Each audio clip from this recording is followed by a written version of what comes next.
কড়াইয়ে সর্ষের তেল দেব, একটু 5 ফোড়ন সম্রাট দেব, আর এই শুকনো লঙ্কার তেজপাতা দিয়ে দেব। আলু বেগুন কুমড়ো সবজি দিয়ে দেব।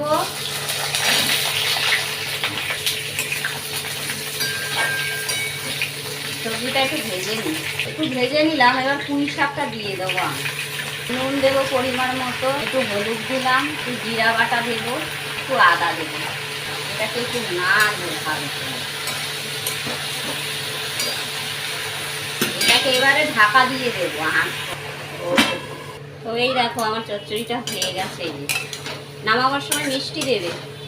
আমি জল দিই না, হ্যাঁ, আঁচটা অল্প করে আর ঢাকা দিয়ে দিলেই সেদ্ধ হয়ে যায়। অনেকে জল দেয়, আমি জল দিই না, আমার ভালো লাগে না জল দিতে।